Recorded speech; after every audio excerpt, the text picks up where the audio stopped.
Explain generics in C sharp, when and why to use दम।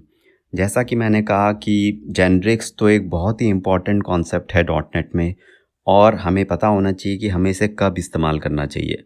हमें नहीं explain कर पा रहे हैं हम कि इसे हमने कब इस्तेमाल करना चाहिए, तो ये बिल्कुल खटकेगा किसी के भी दिमाग में। तो चलिए शुरू करते हैं।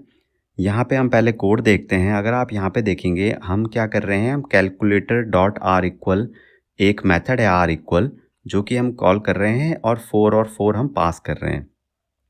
अगर हम इस कैलकुलेटर क्लास को देखें और अगर हम इसके अंदर मेथड जो आर इक्वल था इसको देखें, जिसको हम कॉल कर रहे हैं ऊपर, तो ये बेसिकली दो इंटीजर हम यहाँ पे पास कर रहे हैं और हम कंपेयर कर रहे हैं फिर कि भाई इंटीजर आपस में बराबर हैं, और अगर बराबर हैं तो हम ट्रू रिटर्न कर रहे हैं। तो ये यहाँ पे ट्रू आ जाएगा और ये बिल्कुल चलेगा, मेथड काम करेगा, राइट।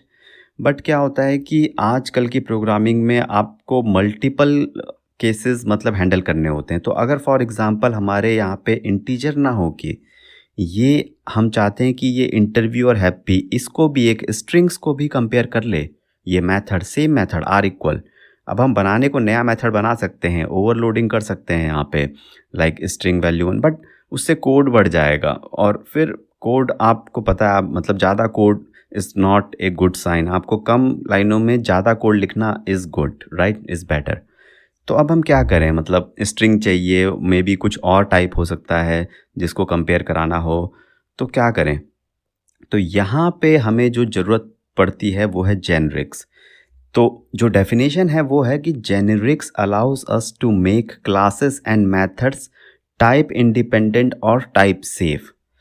तो टाइप इंडिपेंडेंट, जैसा कि मैंने कहा पहले हम इंटीजर को कंपेयर कर रहे थे, अब हम स्ट्रिंग को भी कंपेयर कर पाएंगे, तो टाइप इंडिपेंडेंट हो गया, या स्ट्रिंग या डबल या कुछ भी कंपेयर कर पाएंगे, तो टाइप का कोई डिपेंडेंसी नहीं रहा, तो that's why it is type independent. और आप सेम चीज़ को आप टाइप सेफ भी कह सकते हैं, ये सेम ही चीज़ होती है, type safe and type independent. अब अच्छा, एक बात यहाँ पे ये है कि इस आर इक्वल मेथड को अगर हम इस तरीके से, ये जो आप नया कोड देखेंगे, ऑब्जेक्ट, यहाँ पे हम object as a parameter accept कर रहे हैं और यहाँ पे ऑब्जेक्ट को कंपेयर कर रहे हैं, तो क्या ये पॉसिबल है? हाँ, ये बिल्कुल पॉसिबल है। और यहाँ पे आप चाहे आप इंटीजर पास करें, चाहे आप स्ट्रिंग पास करें, वो कन्वर्ट हो जाएगा ऑब्जेक्ट में, वो कंपेयर कर देगा, वो सेम होगा कि नहीं होगा, बेस्ड ऑन द ट्रू और फॉल्स आपको वैल्यू मिल जाएंगी। बट ये जो तरीका है ये इफ़ेक्टिव इसलिए नहीं है क्योंकि यहाँ पे आप बॉक्सिंग कर रहे हैं। रिमेंबर, आप बॉक्सिंग क्या होती है, वैल्यू टाइप को रेफरेंस टाइप में कन्वर्ट कर रहे हैं। यहाँ पे आपने इंटीजर को ऑब्जेक्ट में कन्वर्ट किया, आपने बॉक्सिंग करी, तो आपने परफॉर्मेंस को डिग्रेड कर दिया थोड़ा सा। So the problem is it involves boxing from converting int to object type, so this will impact the performance. अब देखते हैं कि हम जेनरिक्स यूज़ करके कैसे इस प्रॉब्लम को सॉल्व करेंगे। तो यहाँ पे हम पहले तो एक जेनरिक मेथड डिक्लेयर करेंगे इस तरीके से। यहाँ पे अगर आप कोड देखेंगे तो ये हमने एक टी टाइप्स वो किया है। अब ये टी होता क्या है, तो पहली बात तो ये कि जेनरिक हम मेथड भी कर सकते हैं और क्लासेस। हम मेथड की बात कर रहे हैं, राइट। आर इक्वल हमारा मेथड है, उसके आगे हमने ये एंगुलर ब्रैकेट के इनसाइड ये टी टाइप, और यहाँ पे जो हम पैरामीटर पास कर रहे हैं यहाँ पे टी दे दिया। अब ये टी है क्या, मतलब ये टी क्या है, ये बेसिकली कंपाइल टाइम जब आप कंपाइल करेंगे तब एप्लीकेशन को भी नहीं पता होगा कि ये टी है क्या। ये टी को हम जब कॉल करेंगे मेथड, तो अगर आप ये कोड देखेंगे अब नया वाला, अब आपने इसको कॉल किया और यहाँ पे आपने कॉल करते वक्त बता दिया कि भाई आर इक्वल के साथ जो हम पैरामीटर पास कर रहे हैं वो इंटीजर टाइप का कर रहे हैं, तो ये जो टी है ये इसको एज ए इंटीजर एक्सेप्ट कर लेगा क्योंकि ये यही जेनरिक्स है। तो फिर आपने बोला कि अगली कॉल में कि नहीं अब हम स्ट्रिंग कंपेयर करेंगे, तो ये जो टी है ये इसको as a string parameter accept कर लेगा। तो ये एक तरीके से अब जो आर इक्वल मेथड हो गया ये जर्नलाइज हो गया। आप समझ रहे हैं, जो हमने यहाँ पे वर्ड भी यूज़ किया है डॉट नेट ने, जेनरिक, वो बेसिकली जर्नलाइज कर दिया है।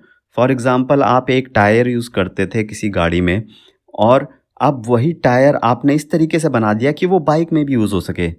तो उसके फ़ायदे समझ गए आप? मतलब एक ही टायर का आप प्रोडक्शन कर रहे हैं और आप उसको कार में भी लगा दिया, बाइक में भी लगा दिया, साइकिल में भी लगा दिया, तो आपको कितना प्रॉफ़िट होगा उस चीज़ से, सेम रीयूज़ेबिलिटी कितनी हो गई, कितने फ़ायदे हो गए। तो इसी तरीके से जेनेरिक भी जनरलाइज़ कर दिया आपने टाइप को। तो ये तो हमारा था मेथड के साथ। अब हम देखेंगे कि हम क्लास के साथ कैसे यूज़ करते हैं। तो क्लास में अगर हम देखेंगे तो हमने यहाँ पे कैलकुलेटर में अब हमारा आर इक्वल में पैरामीटर तो टी पास किए, पर जो ये एंगुलर ब्रैकेट में टी है ये क्लास में जाके लगेगा। अब हम क्लास में कब करते हैं और मेथड में कब करते हैं? क्लास में तब करते हैं जब हमारे सारे मेथड्स में टी कहीं यूज़ हो रहा है। फॉर एग्जांपल ये तो एक मेथड है आर इक्वल राइट, बट इस क्लास के अंदर और भी मेथड हो सकते हैं, उनको भी जेनेरिक की ज़रूरत पड़ सकती है। तो हम क्लास में तब जेनेरिक अप्लाई करेंगे और मेथड्स में कब करेंगे?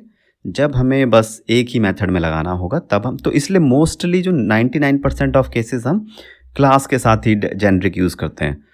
अब जो इसमें जो हमारा कॉलिंग कोड होगा, मतलब जो हमारा मेन के अंदर जो क्लाइंट कोड होगा, वो कुछ इस तरीके से होगा और यहाँ पे हम मेथड के आगे एंगुलर ब्रैकेट्स में इंट ना लिख के कैलकुलेटर क्लास के आगे एंगुलर ब्रैकेट्स में इंट लिखेंगे।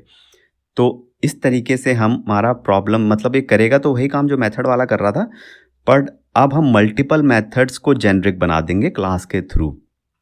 तो ये जो हमारा यूज़ हो गया ये है जेनेरिक। सो अब आप समझ गए होंगे कि जेनेरिक क्या है। Generic allows us to make classes and methods type independent और टाइप सेफ। ये हमारा जेनेरिक का मेन कॉन्सेप्ट है।